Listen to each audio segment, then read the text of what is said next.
attack ang jungle, best friend mo talaga si Terizla. Gusto mo talaga yung mga yung early game sustain niya, at the same time yung mga penalty zone na pwede mong gamitin up against very mobile heroes like the Roger, na hindi tayo magtatako na quantum charge yan mamaya for the additional movement speed, but back siya instead of a traditional assassin na kukunin ng RRQ. Wow, Old school. old school tapos very honest, man. Ito yung hindi marunong magsinungaling, nahiya si Honesto, tol. Ayaw muna nila mag-flex dito. Yun yung gusto mong sabihin, tama. Shoutout kay Honesto. Pero yeah, gusto nila bigay kagad, straight to the point para sa side ng RRQ Akira. Back siya for sure, will go to the jungle. In a way, can answer the link kahit papano kasi tinan mo, dalawa na yung pwedeng mag-invade sa side ng RRQ Akira. So, they're really playing around this link pick na binigay kagad ng EVOS Glory. Invade type ang gagawin dito ng RRQ. Sa totoo lang, no, parang parehas palang honest ang draft ng dalawa. Oo. Hindi talaga sila anong flex pick flex? Walang flex pick. Di ba, yung Edith tinanggal na this time around. Sasabihin ko pa lang sana na may Edith pa na open. Pero mukhang ayaw nilang ibigay ito. Ang XP lane ngayon ang tinututukan ng EVOS Glory, taking out the Yuzong para siguradong walang mambubuli ng kanilang Terizla. I like this Edith pick kasi again, ang daming high HP heroes ng RRQ. And Edith paired up with the Thunderbelt, alam mong kayang-kaya din niya tunawin mamaya yung isang backshine sa Grok. But ngayon, ang pwede pa nilang puruan again is still the roam or even the mid. Open pa naman yung... Oh, okay. Ano yun? Ay, grabe naman. Mukhang may nabasa ang side ng RRQ Kira, pero medyo ano to medyo nawiwirdohan na ako. Kasi ang Carmilla this time around, yes, malulusot pa rin nila in the roam position, pero parang sobrang obvious na nun eh. Masisira pa talaga ng Carmilla yung buong plano nyo? That's a question na sa tingin ko ay hindi ko malalaman ang sagot. Pero mukhang Arlott ang magiging last ban for the side of EVOS Glory. May XP lane pa rin palang kailangan i-pick ang RRQ. So may Pakito pa naman, may Benedetta na known din naman gamitin dito ni Tekashi. Ang na lang may lapo din pala na pwede pang gamitin dito ang RRQ. Kailangan nila dito siguro yung Pakito kahit papaano may knock-up para dun sa Ling. Can go toe-to-toe with the Ling kapag kumbaga heavy late game, 50-50 yung galawan. So ako, Pakito na lang ang pipiliin ko just in case. I-all in mo na kasi ganun na din naman. Ayun, pero Ay, may sisi pa pala. sisi na lang. Best. Uy, magandang sagot sa Ling. One of the best XP laner duelists. Oo. Na kapag 1v1 lang ang usapan or 2v1 basta may access sa Yo-Yo Blitz o kanyang ultimate ay napakalakas talaga ng CC. But I would say no, in a 1v1 matchup, kailangan pa rin iwasan ni CC ang lahat ng mga abilities as much as possible dito ni Terizla. Pero ayan na. Last pick, Luoyi, para sa side ng EVOS Glory at babalik na naman tayo sa Bali 1 Tactics with the Diversion Blaze. Oh my. Kakasabi mo lang to kanina bago mag first pick eh. Walang pumakapansin ng Luyi. At ito na yun, mukhang pinansin na sa pinakadulo. Nag-glow up na at nakita na nila ano kaya magiging response ng RRQ Akira. Mid laner na lamang ang natitira and there's still the Vexana. Pwede na kung Faramis. Wala namang Valentina na kalaban if ever they wanna go for balagbagan talaga. Novaria, I think pwede. O kaya, kuha ka na. Faramis. Wow! Ay, ang ganda ng Faramis. I like this Faramis pick. Napakahirap patayin ng backshot CC with that pick. At pati na rin yung Roger ay napakalupit. Tingnan natin kung patuloy nga bang mananalo ang mga link pick natin sa ating 4th and final series of Group Stage Day 1. Ipapatuloy na namin kayo sa aming casters sa si Brigida at Renmar. Casters, kayo na to. Pareha silang may gustong patunayan. EVOS Glory, patunayan na hindi tsamba ang takbo nila sa Indonesia. RRQ Akira, na hindi lang sa Latin America sila malakas, na kaya nila sabayan ang mundo. Kaya nila sumamba sa international tournaments. Welcome to game number 1 of EVOS Glory, ang runner-up ng Indonesia kontra sa kampyon, ang mga hari ng Latin America, RRQ Akira. Ibang klase yung kwento na gustong patunayan dito ng dalawang teams na maglalaban para sa ating last series actually of the day. Hindi natin namamalayan kasi mabilis ang nagiging takbo ng araw natin, pero kahit na ganun ay hindi tayo binibitin pagdating sa auction, lalo na at sabi nga ng ating panel, ito kaya ay susunod sa mga yapak ng matatagumpay na Ling matches natin today. Oo, successful si Ling. Sa stream A, wala pang talo siya. Hindi pa natin nakakuha yung mga full stats doon sa stream B kasi kung hindi nyo po alam, meron tayong dalawang stream running para sa unang araw ng group stage natin. Yung nakikita ko dito sa side ng RRQ Akira, even though maganda yung last pick Faramis at kailangan nila yon, parang sa lahat ng mga picks na pinakita ng EVOS Glory, parang ang lungkot pa rin ng buhay ni Seigen at ng RRQ Akira. Sa pagpilit pa lang gamitin ng Purify. Oo. Malaking bagay na agad yun for Seigen dito sa kanyang Faramis. Kasi napakaraming pang force out nun sa lineup ng EVOS Glory. And sa kanya nakasalalay karamihan dito yung magiging sustain ng RRQ Akira sa mga team fights na mangyayari mamaya. Pero dito daw muna sa taas, Annabelle, ma-action agad ang gustong ipakita sa atin. Natalo sa Pokes. Of course, yung Ling nandun, naka-Warcry. Ken, mas mataas ngayon ang mga early game damage na pwede mo kunin doon. By the way, kailangan natin i-point out dito si Luis ang naglalaro. Kanina sa draft, nakita natin yung muka at pangalan ni Blink. Yep. Pero si Luis ngayon, yung Yes. tawag sa kanya, the Brazilian GOAT. Yeah. Yung RRQ Akira, talagang consistent in terms of lineup. Consistent talaga. Sipin mo, yun, 2-3 years? Oo. Kampiyon sila doon sa Latin America. At recently lang na-snap yung 2-3 year na streak na yon. Kasi ever since naging RRQ Akira sila, hindi sila natalo ng Grand Finals, ng tournament. Yep. So, yung nabibuild na chemistry ng team na to, hindi na biro, pero yung Netherrealm ay na-force out na. Tingnan mo, ngayon pa lang. Actually, hindi lang Netherrealm yun, pati yata Purify ay na-force out din for Seigen. So, dito na pumapasok yung sinasabi ni Renmar kanina na tricky nga lang gamitin ang Faramis na to kahit napakaganda. And tingnan natin kung paano magagawa ni Seigen yung worth it talaga na paggamit ng ultimate niya. Kasi sa lahat ng area of effect damage at crowd control ng EVOS Glory, parang ang bilis mawawala ng Netherrealm. By the way, RQ Akira kanina ang nakuha ng turtle na walang problema, no contest. Galing sa EVOS Glory kasi si Annabelle, dineside niya na, ay, mag-invade na lang ako dito. Tinuloy-tuloy niya nga hanggang sa orange Oo. bag dito ng RRQ Akira. Kitang-kita naman natin kanina, pero grabe yung advantage na secure dito ng EVOS Glory simply because mabilis mag-rotate yung jungler nila. I mean, Right, back siya din naman, pero tingnan mo naman, meron pa silang kasamang diversion plays na pwedeng gawin. At yun na yung duality, kaso si Gusta Lagusta, parang sabi niya, hindi ko naman masyadong nararamdaman. Medyo kinakaya ko pa at hindi maging matagumpay doon yung attempt ng EVOS Glory. Maganda yung disiplina. Ay, si Luis pumasok! Lang, ipinagpapatuloy pala nila. Sabi ng RRQ Akira, kami naman ngayon ang maghahanap ng engage sa kabila. Pero grabe, nandito na si King. At nag-blazing duet, BMI out na muna si Brands. Nagtatantsahan yung dalawa no? Oo. Hindi nagko-commit pa ng all out. Alam mo, dyan ako nagugulat. Yung Liquid Echo versus Twisted Minds, all out na all out Philippines versus Saudi Arabia. Ngayon, Indonesia versus Brazil. Sobrang, ano pa nila? Sobrang patient. Ang patient nilang dalawa. Wala pang nag-all out, wala pang malaking laban. Feeling ko pag nag-umpisa na yung unang laban na to, aabot sa punto na 10 kills to 10 kills pagkatapos ng 4 na minuto eh. Nagugulat nga ako, magpa 5 minutes na tayo. Magpa 5 minutes na po tayo, pero ni isang casualty ay wala pang nangyayari. Kaya naman sina Brands mukhang iniipit si Luis at siya ang gustong unahin. Wild Charge ginamit na papalabas at nakakabuelo na rin kahit papaano ang RRQ Akira dito sa ating Turtle Pit. Pero wala namang uuntugin si King sa ngayon. Nagsasayawan na tayo sa turtle pa lang. Turtle, unang turtle ng laban, pangalawang turtle ng laban. Nagta-turtle dance yung dalawa. Legit, I cannot believe my eyes, Brigida. Brazil and Indonesia, tas sobrang kalkulado yung approach na gusto nila gawin. Walang nag-all out, sabihin ko na, wala nag-aasim.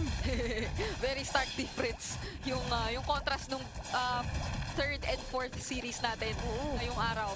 Pero mas nakaganda yata ng buwelo dito at pwesto ang EVOS Glory. So sila ang makakasecure nung ating turtle na kanina pa sinasayawan actually ng dalawang teams natin. And again, siguro naging factor na rin yung pagkaka-force out ng Wild Charge. Pero grabe dito si Tekashi. Delikado na doon si Annabelle. Ganda ng pag-skill ng CC. Kailangan din nilang respuhan doon na hindi na nagro-rotate. Surprisingly yung CC. Masyado. Siguro acknowledging the fact na ganito na kadominant yung EVOS Glory sa first few minutes ng ating laban. Kaya pinupuruhan na lang nila dito yung bottom lane para mas sure nakasama na lagi si Tekashi mamaya. Pero kung babalikan natin ang instant replay, di ba? Ito mo. Masakit talaga. Sakit. Ay, ito na ata yung first kill ng laban. Ito na ba? Ito na ba yung magiging first casualty natin? Kasi mukhang si Breams pa nga yata ang makukuha. That's the first blood na mapupunta pa kay Gusta Lagusta. Hinihigop sila ng duality ngayon at sama-samang tumatakbo pa palayo. Meron pa silang ikinomit dito na diversion for EVOS Glory. Kaya mapuforce out na yung Netherrealm pero makukuha pa yung kill on Tuklokun dahil napag-isa yata siya. Penalty zone ikinomit na ni Fluffy. Sabay flicker out. Pero mabubuhay pa ba siya dito? Oy! Buhay pa!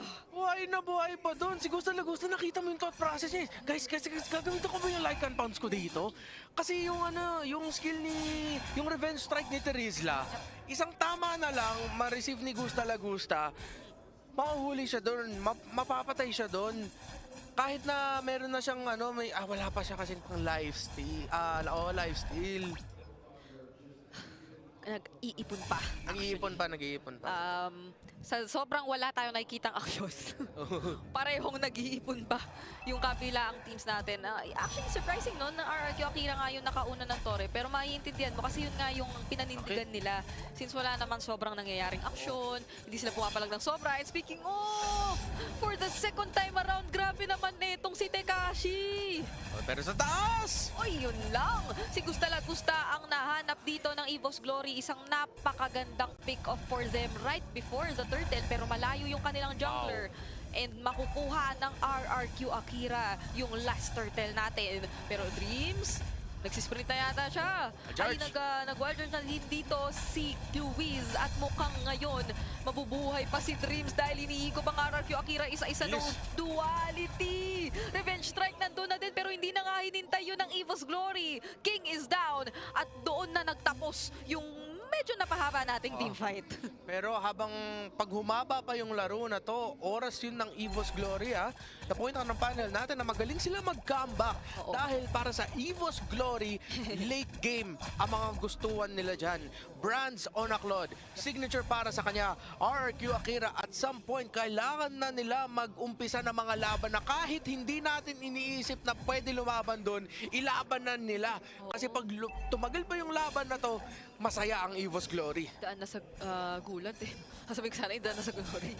Pero kasi nakikita mo nga ngayon hindi pa sobrang late game. Masaya na actually ang EVOS Glory. Nakakakuha na sila ng mga outer turrets. Tapos na sa items din naman nagre-reflect yung kalamangang meron.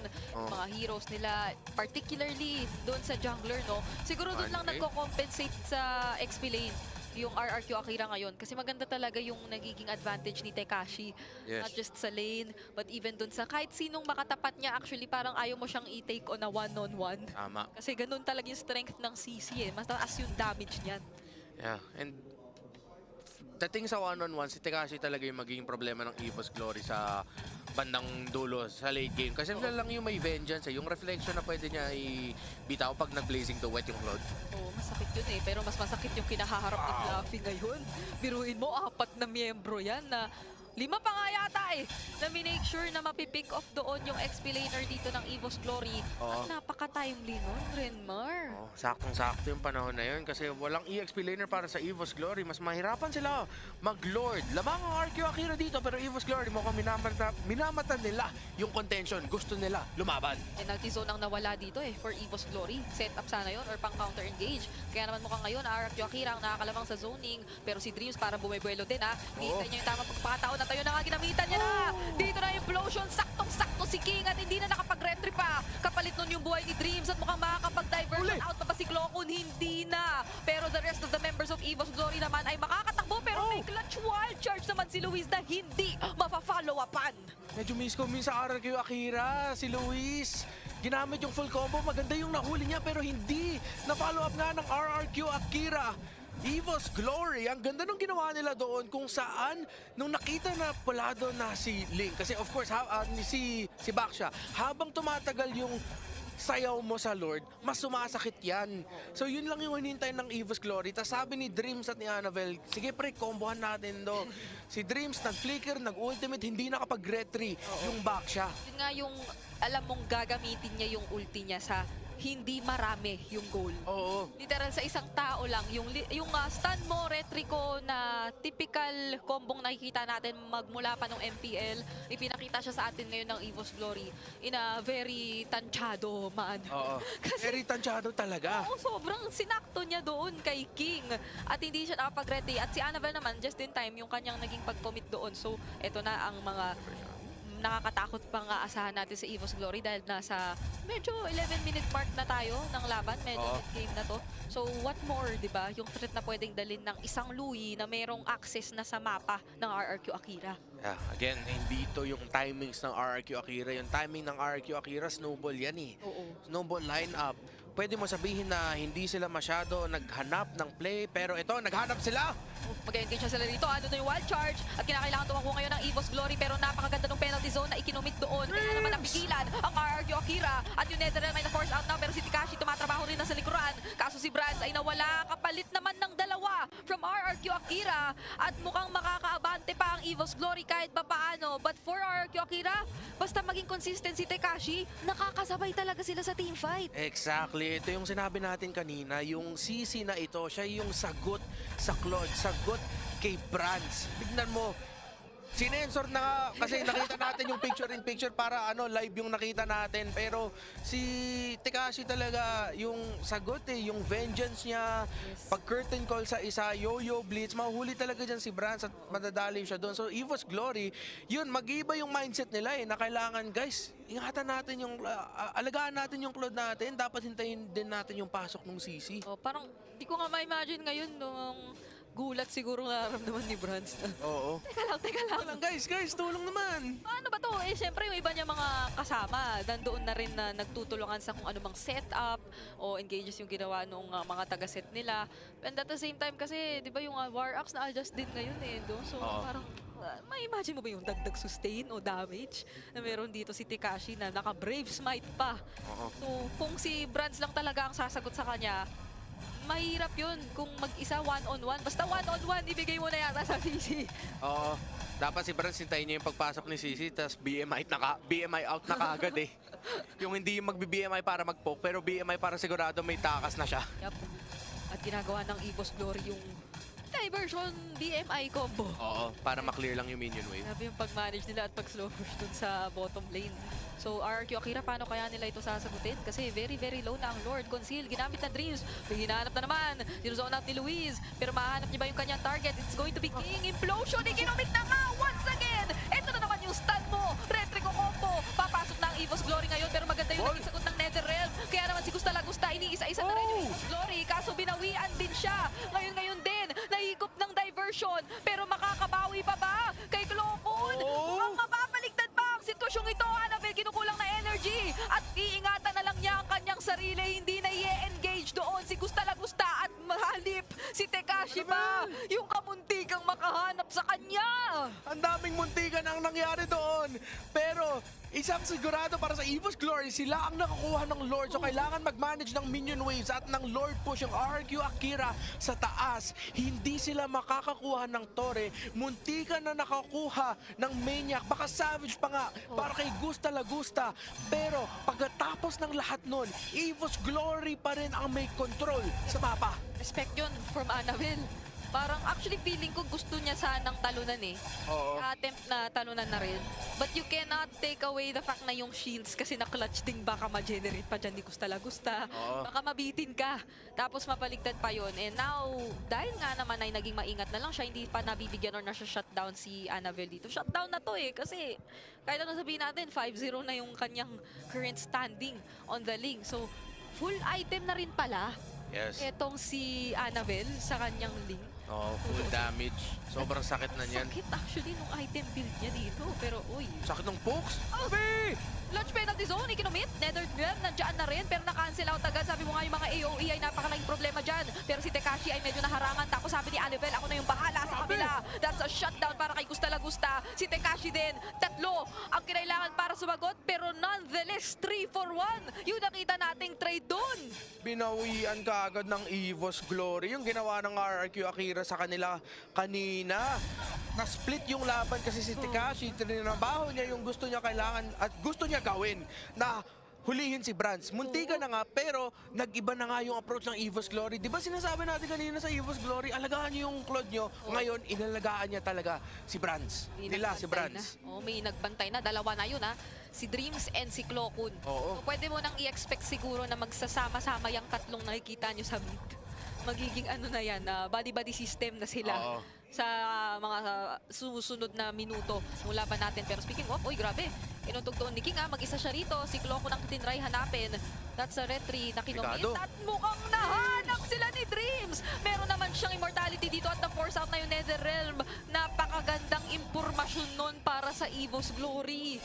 Wow, RRQ Akira ngayon in the late game. Mas nakikita natin yung ano nila, yung gusto nila lumaban. Medyo risky lang talaga yung ginawa nila doon na walang kasama doon si King, tas walang info kay Dreams, muntika na nga sila mahuli. So, RRQ Akira, kailangan nila, weirdly enough, I can't believe I'm saying this, mag-ingat onte Onte lang, onting ingat lang. Huwag lang yung masyado doon kanina sa early game na ginawa niyo. Yung hindi sobrang passive din pero maingat talaga. Kaso ngayon duality kay King, napakasakit na pala ng damage sa may flicker penalty zone. Magmula rito kay Fluffy, kaya naman napipigilan ng RRQ Akira pero ang taas ng kanilang sustain. Kaso may isa na namang hikop at sabi ni Annabelle, it's my time. Papasok na siya dito with the Tempest of Blades na na-immune ni Gusta Lagusta. Maging yung implosion ay naiwasan pa niya bigla at nabaligtad na shutdown doon si Annabelle. Pero si Brands na raw ang bahala. Siya na yung babawi. Sina Luis ang sinusundan at hinahabol dito pero may flicker pa namang natitira. At mukhang doon na nagtatapos yung nakita nating clash bago pa mag-lord sa baba. Yung mga hinahanap natin kanina sa early to mid game, ngayon nakikita na natin. 13-12. 13-12, 17 minutes in. RQ Akira though, Gusta Lagusta, kailangan mo respetuhin yung ginagawa ng EVOS Glory na tinitignan talaga nila yung Roger. Oo. Pagkatapos nung triple kill kanina ni Gusta, ngayon mas alagang-alaga yung EVOS Glory sa mga kailangan nila alagaan at tinitignan talaga nila kung nasan si Gusta at ina-adjust nila yung team fighting nila para masagot nila yung Roger. Ang ganda nung on-the-spot adjustments na ginagawa ng EVOS Glory dito sa laban. Tawag Pero- doon improv eh. Oo, mga improvisations. Mga on-the-spot lang nila na nalalaman na kailangan pala nilang solusyonan. Pero maagap at minimake sure nila na mamaya-maya ay meron na magiging kasagutan. So, may winter crown na rin dito si Fluffy. Oo, sulit yun para sa kanya kanina. So, pwede tayong makakita na rin nung mga pang bait out lang. O Oo. pang bitin lang sa RRQ Akira na engages dito. Pero speaking of Fluffy, ngayon mo na ba gagawin yan? Kasi nandito na yung wild charge. Ikinomit sa kanya, walang tinamaan ng penalty zone mula sa side ng RRQ Akira. Napakaganda ng depensa at zoning na ginagawa ni Tekashi kahit ganito ang nakikita nating sitwasyon. So may isa pang inhibitor turret na nakatayo for RRQ Akira. Wow, isa na lang. Sa gitna, RRQ Akira, mukhang mahirapan sila mag-hold dito. Maganda din naman yung minion wave clear nila. Pero yun yung iniiwasan, gusto iwasan ng RRQ Akira. Maganda yung minion wave clear nila. Pero yung minion wave clear nila, hindi long range eh. Kailangan lumapit yung Faramis at saka kung lahat sila kung gusto mag-wave clear.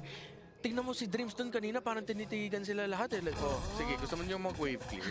May combo ako dito. May implosion pa ako. Implosion pa ako. Gusto niyo ba talaga gawin niya? Actually, may flicker nga ako. Pwede ko lagpasan tong nasa harap ko. Pwede ko ito iwasan, okay lang. What if skip ko siya? Kasi kita ko naman kayo. Pero yun yung threat talaga ngayon for RQ Akira. Sabi mo nga, yung mage nila kailangan malapitan din. So malaki talaga yung problemang kailangan nilang masagot dito. Although meron naman na silang mga hawak-hawak or halos pabuo ng items. Kung yun lang, i-Wind of Nature na dito si Gusta Lagusta.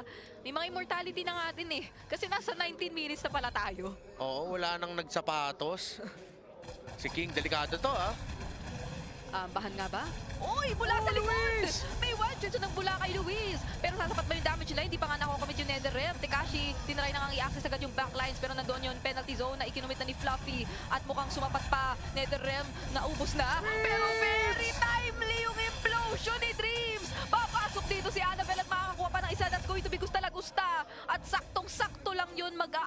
EVOS Glory, pero kahit anong sabihin natin, dalawa yung nawala. Grabe yung timing doon ng EVOS Glory at saka yung RRQ Akira. Oo. Yung inumpisa ni Luis na sabi, guys, tara! Tara! Wild charge ako. Akala ko nga nag-flicker siya pero galing lang siya talaga sa likod. Tapos yung EVOS Glory, si Annabelle, akala ko naging statwa. Pero hinihintay lang niya talaga yung perfect timing. Hindi siya papasok ng basta-basta. Interesting kung may fleeting time pickup na rin si Luis sa kanyang Grok. Gusto niya sulitin talaga yung wild charge eh. Malaking bagay yung wild charge na nakikita Oo. natin eh, no? Magmula pa kanina, parang yun yung may potential game-changing plays na gagawin for RRQ Akira, pero In fair, sulit na sulit yung mga ginagamit niyang wild charge. Oo. Kung hindi niya ginamit para makatakas lang pag napunta siya sa delikadong sitwasyon. Sulit na lahat yung mga wild charge. At least, on minimum, lagi dalawa yung nahuhuli niya eh. actually, isa lang beses yung average. isa lang. Isa yung lang. first or second turtle yun. Oo. Sabi niya, ito lang huhulihin ko, si King. Yun lang. Kaya sabi niya, kaya sabi ni Luis, bantay sarado na sa akin yan, kahit mag-conceal. Hanapin ko na talaga tong Sea Dreams para hindi ka na niya maabot. Kasi yun yung crucial na play na ginagawa dito ng EVOS Glory eh. Pero ito na ang ating aasahang Lord Dance, literal, sa pagitan ng ating mga teams. Ang apat na pala. Ang apat na palang Lord ito, by the way. Mahirap lang dito kasi sa RRQ Akira, hindi sila nakakuha ng early game map control eh. So ang dami nila kailangan alagaan para makakontest lang sa pang-apat na Lord dito. Alam mo naman. Ang layo ni Tekashi. Oo. Sobrang confident ng EVOS Glory dito. Kung makuha to ni RRQ Akira, si King, pagbalik niya sa Brazil, may heroes welcome yan eh. Kahit na hindi sila umabot na ganun kalayo, manalo lang sa retry dito. Pero na-force out yung flicker ni Fluffy at inuubos na ni Big deal. Tekashi yung kanyang HP.